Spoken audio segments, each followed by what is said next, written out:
ya masyarakat bisa menghargai perbedaan dari semua pilihan-pilihan yang ada gitu ya. Mau milihnya A, mau milihnya B, atau mau milihnya C, ya sama-sama kan gitu.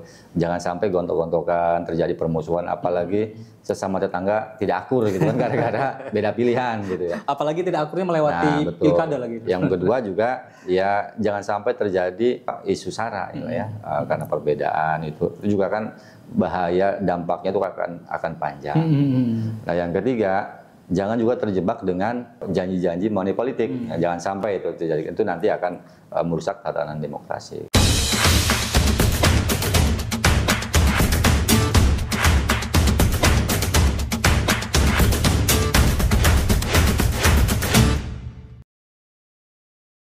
Assalamualaikum warahmatullahi wabarakatuh. Sobat Kabar Banten, bertemu lagi bersama saya Irfan Muntaha dalam program Bincang Pilkada 2024. Seperti yang kita ketahui, KPU Kota Cilegon sudah menetapkan 3 pasangan calon wali kota dan wakil wali kota Cilegon, bahkan sudah ditetapkan untuk menempatkan nomor urut. Nah, bagaimana kelanjutan persiapan KPU Kota Cilegon dalam menghadapi Pilkada Kota Cilegon? Hari ini kita akan berbincang dengan Ketua KPU Kota Cilegon, Bapak Fatur Rahman. Assalamualaikum warahmatullahi wabarakatuh. Waalaikumsalam warahmatullahi wabarakatuh. Gimana kabarnya, Pak? Sehat, Bang? Alhamdulillah baik. Alhamdulillah. Kelihatannya awet muda ini. Enggak terus. Semoga teman-teman KPU Kota Cilegon juga dalam keadaan sehat, Bang. Amin, amin. Karena mendekati pilkada ya. Amin. Bang, dari kemarin kita pantau KPU Kota Cilegon ini ternyata disibukkan dengan berbagai hal aktivitas ya. Mulai dari penetapan, kemudian juga penetapan nomor urut. Dan terakhir kemarin kalau tidak salah sudah memasuki ya masa kampanye, masa kampanye Bang ya. Nah, setelah masa kampanye kemudian apa yang sedang fokus dipersiapkan oleh KPU Kota Cilegon sejauh ini, Bang? Yang pertama, alhamdulillah saat ini KPU Kota Cilegon sudah menetapkan 3 pasangan calon ya untuk wali kota dan wakil wali kota Cilegon. Yang pertama nomor urut 1 itu Pak Robinsar dan Pak Fajar. Nomor urut 2 itu Pak Heldi Agustian dan Pak Alawi Mahmud, dan nomor urut 3 itu Pak Isra Mi'raj dan Ibu Nuratul Uyun ya. Dan ketiga pasang calon ini semuanya adalah putra-putri terbaik warga Kota Cilegon yang memang sedang berlomba-lomba untuk mewujudkan kebaikan bagi Kota Cilegon gitu ya. Makanya ya harus disambut baik lah oleh semua pihak, terutama masyarakat Kota Cilegon untuk menyukseskan Pilkada serentak tahun 2024 di Kota Cilegon. Sekarang sudah sedang masa kampanye, Bang? Ya, sekarang sudah masuk masa kampanye karena kemarin kampanye itu dimulai dari tanggal 25 September sampai dengan tanggal 23 November. Dan KPU juga berharap momentum kampanye ini dimanfaatkan sebaik-baiknya oleh seluruh pasangan calon untuk menyampaikan visi, misi, dan program ya masing-masing dari pasangan calon supaya masyarakat juga bisa mengetahui kira-kira agenda 5 tahun ke depan dari masing-masing pasangan calon ini kalau terpilih mau melakukan apa gitu ya. Jadi masyarakat Cilegon silahkan dilihat visi misi pasangan calonnya dan jangan lupa nanti memilih pada saatnya, betul Bang ya? Betul. Nah sekarang sudah tadi dikatakan mulai masa kampanye, Bang ya. Sebenarnya ada nggak sih aturan-aturan kampanye itu tersendiri yang terkait dengan kampanye ini sudah diatur dalam PKPU 13 tahun 2024. Di mana bentuk-bentuk kampanye itu yang pertama pertemuan tatap muka, jadi masing-masing pasangan calon dipersilahkan untuk turun langsung ke masyarakat, bertatap muka door to door, atau mereka ke rumah warga, atau mereka ke pasar, untuk menyampaikan tadi visi, misi, dan program yang nanti akan dijalankan oleh masing-masing pasangan calon kalau terpilih ya. Dan yang kedua juga bisa melakukan pertemuan terbatas.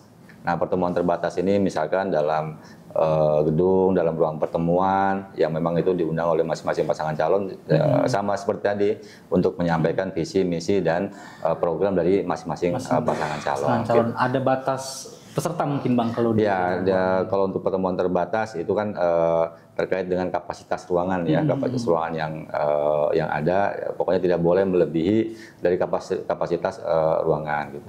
Terus yang kedua juga ada, yang ketiga juga ada ini metode kampanye rapat umum di lapangan, karena memang Pilkada serentak tahun 2024 ini berbeda dengan 2020. Kalau dulu rapat umum itu pasangan calon itu akan mendapatkan banyak kesempatan ya. Tapi di 2024 ini sesuai dengan PKPU nomor 13 tahun 2024, rapat umum itu hanya 1 kali. 1 kali per calon ya? Per pasangan calon gitu. Dan kemarin kita sudah juga melakukan koordinasi dengan teman-teman tim pemenangan atau LO dari masing-masing pasangan calon untuk memilih dari rentang waktu tanggal 25 September sampai dengan 23 November itu mau di tanggal berapa gitu ya.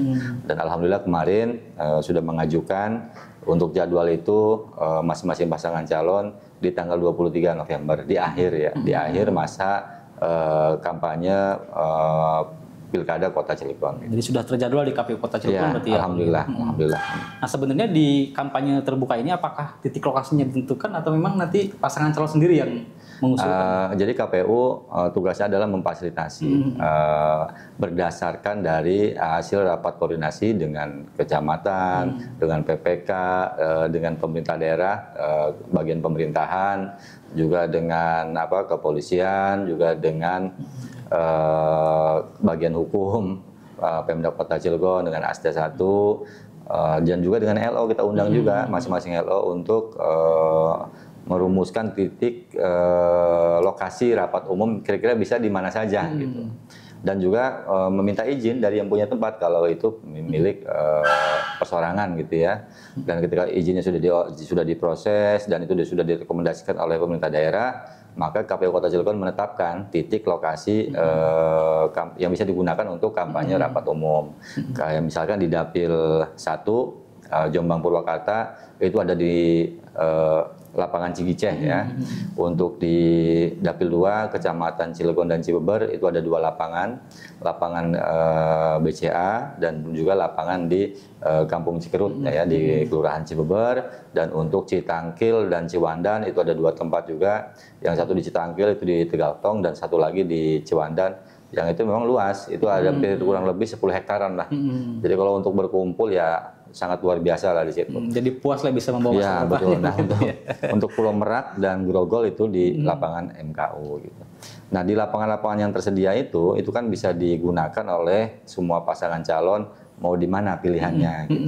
Dan kemarin dari masing-masing pasangan calon sudah mengajukan untuk pasangan Pak Robinsa dan Pak Fajar misalkan nomor urut 1 itu di lapangan BCA.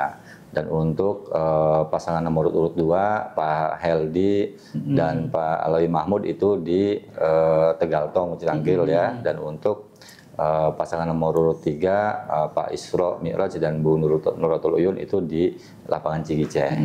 Itu yang kemarin diajukan.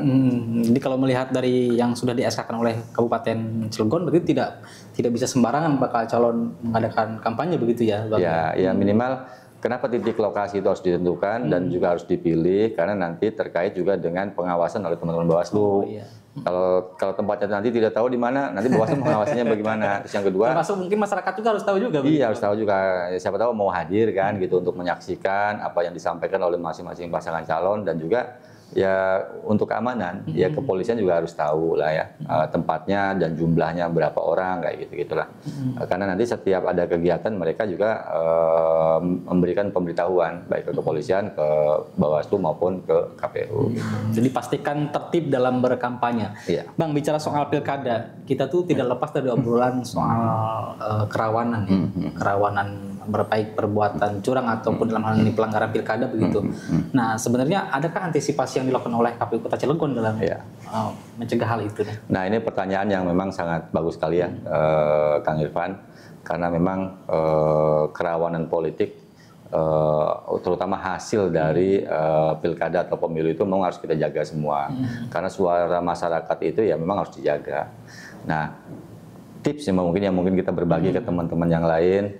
Jadi memang salah satu caranya adalah penyelenggara pemilu atau pilkadanya harus terbuka, harus transparan, terutama dengan teman-teman media, dengan masyarakat dan juga dengan masing-masing peserta pilkadanya gitu ya, baik pasangan calon gitu ya.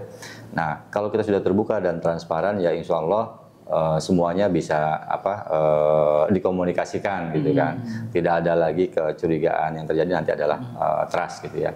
Dan syukur alhamdulillah kemarin pengalaman pemilu serentak tahun 2024 ya, Kota Cilegon satu-satunya mungkin seprovinsi Banten yang tidak ada gugatan ke Mahkamah Konstitusi, baik pemilihan legislatif di tingkat kota, di tingkat provinsi maupun di tingkat DPR RI, DPD maupun untuk presiden dan wakil presiden.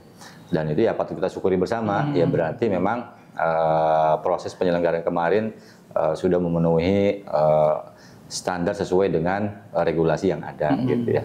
Dan kita berharap juga di momen pilkada ini ya itu juga bisa terjadi.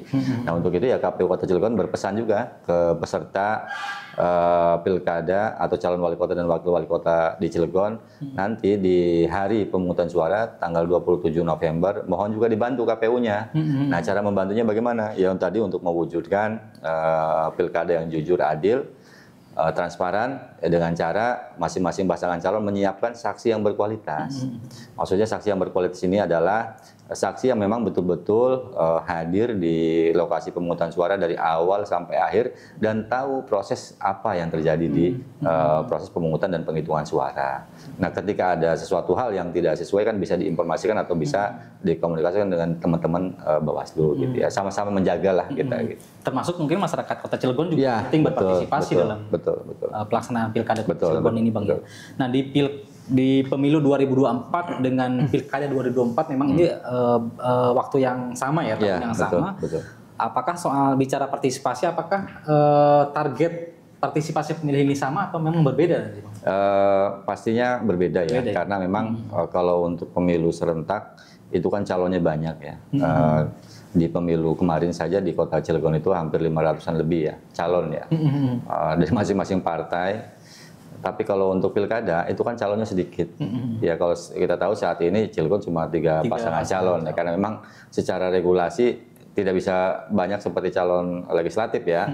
Nah ketika calonnya banyak tentu masing-masing calon itu akan mengajak berpartisipasi untuk menggunakan hak pilihnya di TPS gitu ya.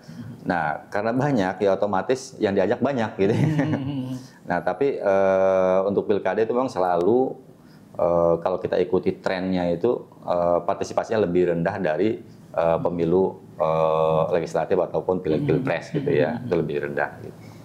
Nah untuk Cilegon sendiri untuk pemilu di tingkatan provinsi Banten ya partisipasinya selalu juara ya, selalu nomor 1 paling tertinggi se-provinsi Banten baik pilek-pilpres maupun pilkada di tahun 2020 dan kita juga KPU Kota Cilegon berkomitmen untuk mempertahankan prestasi tersebut terjadi lagi di pilkada 2024. Ya mohon bantuan Kang Irfan juga untuk meworo-woro masyarakat supaya menggunakan hak pilihnya nanti di tanggal 27 November. Termasuk masyarakat Kota Cilegon lah begitu. Ya, betul. Dan tidak kalah penting mungkin juga pemerintah Kota Cilegon ya yang paling penting dalam hal ini. Nah sejauh ini bagaimana partisipasi pemerintah sendiri terhadap KPU Kota Cilegon? Ya pengalaman kemarin di Pileg Pilpres, syukur alhamdulillah Kota Cilegon itu ya mensupport KPU Kota Cilegon baik dari sisi penyiapan sarana dan prasarana maupun kegiatan ya.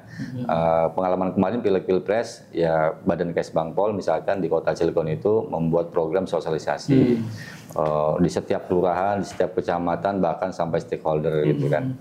Nah kalau yang melakukan sosialisasi KPU itu kan hal yang biasa. Tapi kalau di luar KPU, di luar penyelenggara pemilu melakukan sosialisasi itu kan hal yang luar biasa. Mungkin di Banten ya satu-satunya lah pemerintah daerah yang turut serta melakukan sosialisasi mengajak masyarakat Kota Cilegon untuk menggunakan hak pilihnya dan juga sekaligus mengingatkan masyarakat terkait dengan bahaya money politik, bahaya SARA dan mengajak untuk masyarakat ya menghargai perbedaan.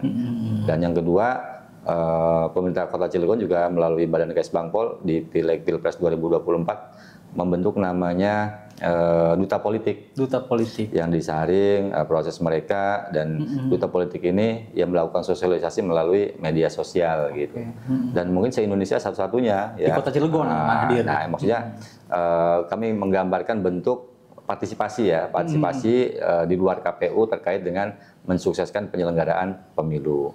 Dan kita harapkan juga di pilkada serentak 2024 ini ya bukan hanya pemerintah daerah ya, tapi semua elemen masyarakat baik ormas, OKP, organisasi kemasyarakatan, organisasi kepemudaan, dan lain-lainnya ya turut serta mensukseskan Pilkada Kota Cilegon 2024. Karena ya Pilkada ini bukan hanya hajatnya KPU Betul. atau Bawaslu, tapi seluruh masyarakat Kota Cilegon gitu ya. Karena ini namanya pesta demokrasi, ya demokrasinya Kota Cilegon gitu. Menentukan masa depan Kota Cilegon 5 tahun ke depan begitu ya. Nah, makanya kemarin juga kita sudah merumuskan beberapa hal dengan teman-teman KPU Kota Cilegon. Kira-kiranya selama beberapa waktu ini kan partisipasi di Kota Cilegon selalu tertinggi ya di Provinsi Banten. Nah, pertanyaannya setelah partisipasi tinggi ini apa selanjutnya? Nah, berarti kan ya kualitas lah ya, kualitas dari demokrasinya harusnya meningkat setelah beberapa waktu partisipasinya naik. Nah, kualitas demokrasi yang kita harapkan seperti apa? Nah, yang pertama adalah ya masyarakat bisa menghargai perbedaan dari semua pilihan-pilihan yang ada gitu ya. Mau milihnya A, mau milihnya B, atau mau milihnya C, ya sama-sama kan gitu. Jangan sampai gontok-gontokan, terjadi permusuhan, apalagi sesama tetangga tidak akur gitu kan gara-gara beda pilihan gitu ya. Apalagi tidak akurnya melewati pilkada lagi. Yang kedua juga ya jangan sampai terjadi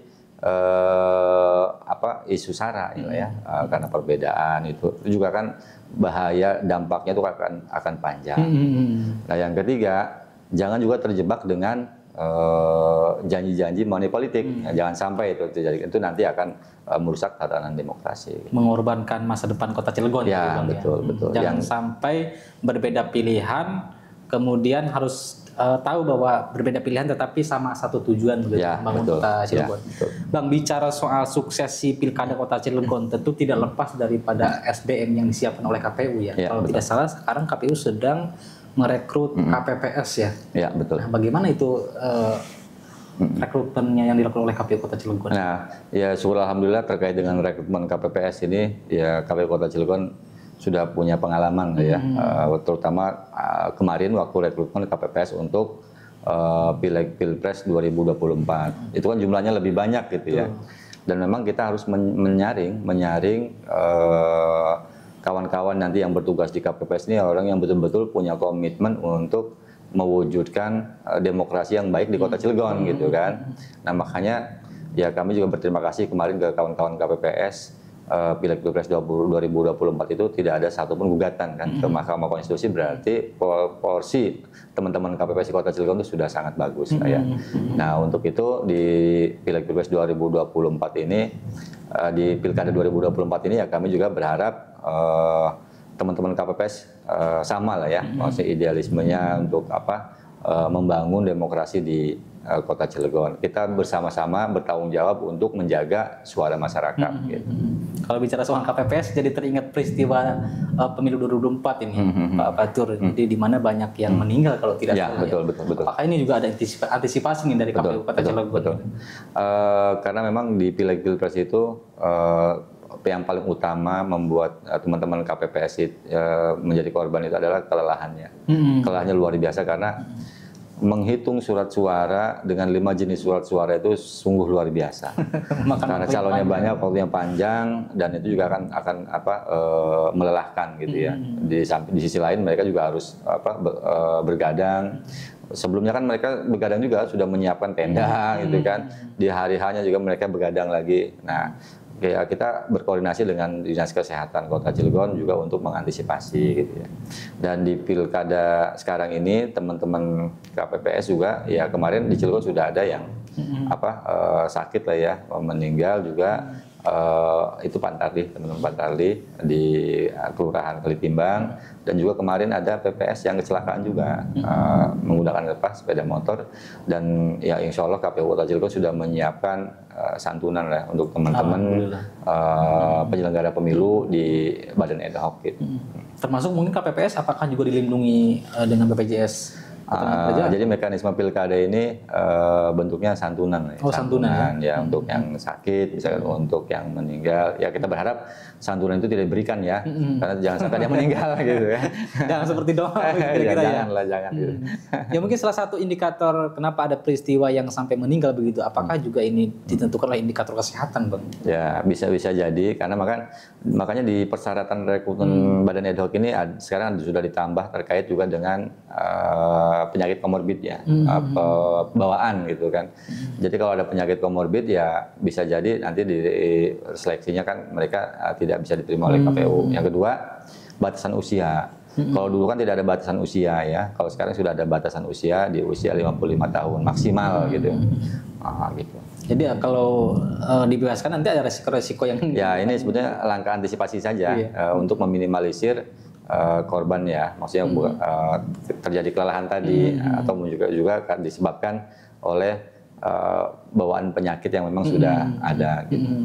Sejauh mana Pak proses rekrutmennya sendiri di KPPS? Ya alhamdulillah kemarin baru selesai rekrutmen KPPS di tingkat Kota Cilegon dan alhamdulillah dari 646 TPS itu sudah terpenuhi semua. Alhamdulillah.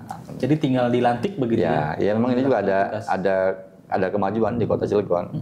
Saya masih ingat waktu 2019 itu untuk rekrutmen KPPS badan ad hoc itu susah sekali. Orang Cilegon itu pasti ada yang kosong gitu ya, ada yang kurang gitu ya. Tapi di momen kemarin pemilik Pilpres 2024 dan di momen pilkada ini ya keterpenuhan kebutuhan KPPS alhamdulillah sesuai tepat waktu terpenuhi. Termasuk keterwakilan keperempuanan ya, sudah betul, termasuk betul, ya. Betul. Ya mudah-mudahan nanti sampai pada saat yang dilantik dan tugas KPPS karena sudah menanti ya. Ya, betul. Di antaranya mungkin ya merumuskan soal logistik, kemudian yang sebagainya. Nah, kalau soal logistik sejauh ini seperti apa Bang kesiapan dari KPU Kota Cilegon sendiri? Ya, syukur alhamdulillah untuk logistik saat ini untuk kotak dan bilik itu sudah sampai di gudang KPU, termasuk juga untuk tinta, untuk segel ya, segel dan kabel tis ya. Kabel tis ini pengunci kotak suara. Kalau dulu kan pakai gembok ya, sekarang pakai menggunakan kabel tis. Nanti kabel tis ini akan disegel kalau sudah diisi surat suara gitu. Ya alhamdulillah sudah sampai di gudang KPU Kota Cilegon. Dan jangan lupa karena ini datang musim penghujan ya, pastikan gudangnya pun tidak bocor begitu ya. Betul. Nah sebenarnya di Kota Cilegon ini termasuk kota memang. Apakah memang juga ada wilayah pelosok yang memang harus susah untuk dijangkau Bang nanti untuk pengirim logistik? Ya kalau untuk Kota Cilegon ya syukur alhamdulillah mungkin hampir rata ya, hampir rata terkait juga dengan nanti distribusi logistik, tidak ada pulau yang menyeberang gitu kan, tidak ada gunung yang memang harus didaki gitu kan. Tapi memang antisipasi musim hujan ini perlu juga kita waspadai. Makanya KPU Kota Cilegon sudah menyiapkan langkah-langkah strategis terkait juga nanti dengan pendistribusian logistik. Ya minimal ketika pengiriman logistik dari Kota Cilegon ke masing-masing kecamatan atau masing-masing kelurahan atau sampai ke tingkat TPS, ya otomatis kan harus terlindungi ya dengan menggunakan mobil yang memang sudah cukup sesuai dengan standar gitu ya, dan juga kotak itu harus terlindungi juga dari kerawanan hujan atau dan lain-lainnya sudah kita pikirkan dan sudah tinggal pelaksanaan saja sih sebetulnya kalau di Kota Cilegon. Karena kesiapan infrastrukturnya juga bagus, jadi dipastikan di Cilegon itu tidak ada yang ditandu ya. Insya Allah tidak ada. Insya Allah tidak ada. Nah sejauh ini Bang, ini kan kita sudah tinggal menghitung bulan ya, karena pada tanggal 27 November 2024 itu sudah pelaksanaan pencoblosan. Betul. Nah sejauh ini apakah ada kendala yang sedang dihadapi oleh teman-teman KPU di Kota Cilegon sendiri?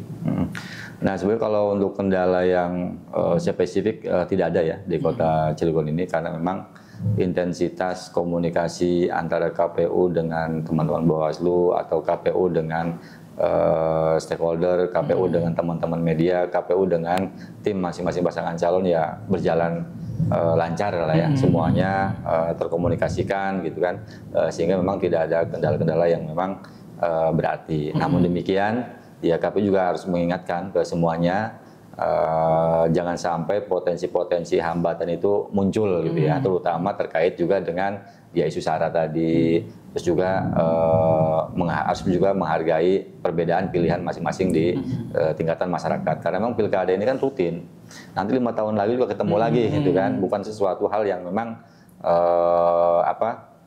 menjadi permusuhan ketika terjadi perbedaan pilihan di tingkatan masyarakat. Ya silahkan saja masing-masing memilih dengan hatinya gitu ya, mau memilih siapa. Yang penting jangan juga ketika orang lain memilih yang lain dianggap berlawanan dan dianggap bukan saudara gitu ya, karena semuanya juga saudara gitu ya. Jadi harus tetap bergembira ya di Ya, pilkada. tetap bergembira. Dan yang kedua juga KPU Kota Cilegon berpesan lihatlah dan pelajarilah semua visi misi dari program atau program dari masing-masing pasangan calon. Kenapa? Karena itulah nanti yang pasti akan menjadi program masing-masing pasangan calon yang terpilih gitu ya.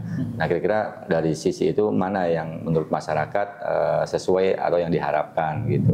Karena sesuai dengan tagline-nya KPU Kota Cilegon, ya pemilih cerdas, pemimpin berkualitas gitu ya. Luar biasa.